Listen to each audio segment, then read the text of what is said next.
You know, when you hear the term smart city, what pops into your head? Flying cars, maybe? Robot butlers? It all sounds like it's straight out of some sci-fi movie, way off in the future. But what if I told you that future is actually already here, and it's quietly changing your life every single day? So, let's pull back the curtain and see how it's really happening, right now. So, that's the big question, right? Is this whole thing just a cool-sounding buzzword, or is it a real, tangible thing that's making a difference today? Well, the data tells a pretty clear story. And that story really starts with this number, 76%. Get this, that's the percentage of cities that call themselves smart that have already put some kind of IoT analytics to work. They're not just sticking sensors on things, they're actually processing that data and making decisions with it. So yeah, this isn't science fiction anymore, it's just modern city management. Okay, so how does this actually affect you?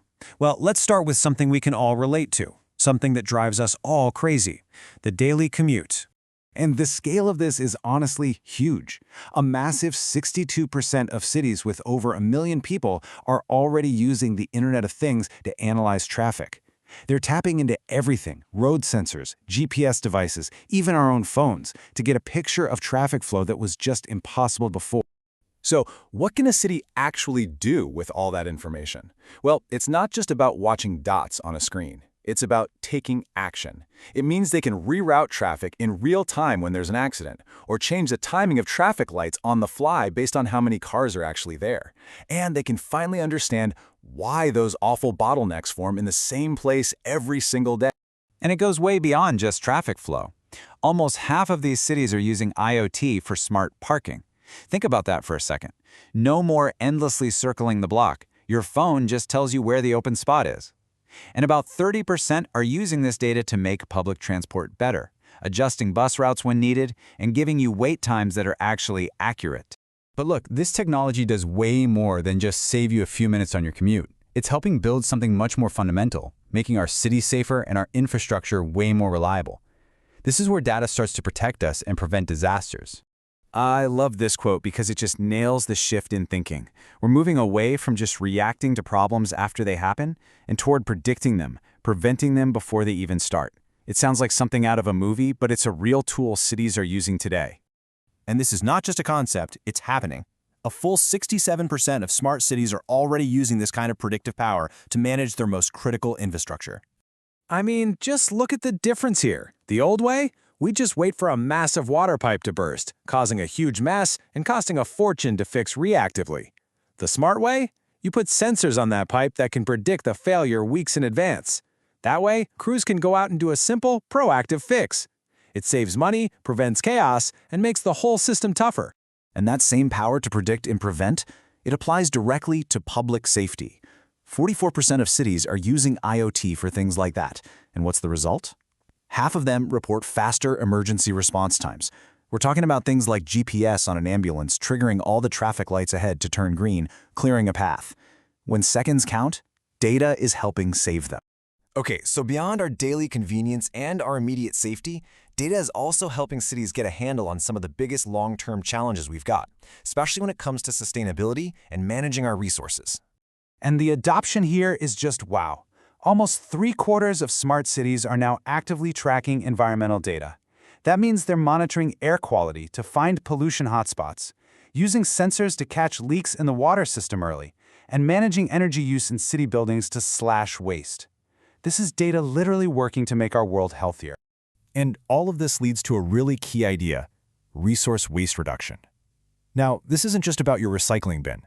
It's about using data to make everything more efficient, like only sending garbage trucks to bins that are actually full, or automatically dimming streetlights when nobody's around. It's all about saving fuel, time, and money across the board. And the impact here isn't just a theory. It's showing up in the city's budget. A really significant 64% of these cities report a measurable real-world reduction in that kind of waste. We are talking about documented savings in fuel, energy, and of course, taxpayer dollars. So we've seen how data changes our streets, our safety, and our environment. But you know, maybe the biggest change of all is happening inside City Hall itself. This technology is fundamentally rewriting the rulebook for how cities are actually run.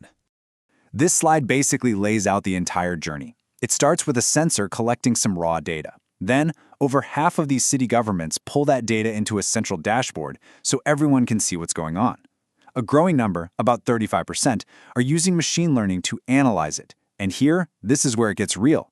That analysis is now influencing policy decisions for 55% of these cities, and it's directly shaping budgets for 45%.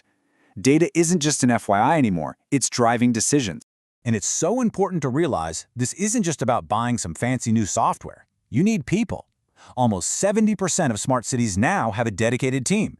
We're talking analysts, engineers, project managers, whose whole job is to turn all those raw numbers into something the city can actually use. Now, the final piece of the puzzle for how cities are run is collaboration. You know how it usually is, right? City departments all work in their own little bubbles or silos. The public works people don't talk to the transportation people. But when you have shared data platforms, that all starts to change. In fact, 46% of smart cities say they have better coordination now because everyone's looking at the same map, the same information. That leads to much smarter, unified planning. Okay, wow. We've covered a lot of ground from traffic jams to city budgets. So let's just bring it all together and figure out what the big picture is for the future of the place that you call home. This last number, it's all about momentum. 70%. What do you think that could be? That's it. That's the percentage of large cities that are not just using this technology, but are actively planning to expand how they use it in the next couple of years. This isn't a fad that's going to fade away. The early results are clearly good, and cities are doubling down. So, the main takeaway from all this is actually pretty simple. Smart cities? They're not a dream for the future. They're happening right now. This data is being used to solve real, concrete, everyday problems, from traffic to leaky pipes. And because of that, our cities are becoming measurably more efficient, safer, and more sustainable. And this whole trend? It's only going to get bigger and fast. And that really just leaves us with one final thought. Now that you know what's possible, and you know the technology is here and it's growing, what's the one problem, big or small, that you want to see your city solve next using the power of all this data?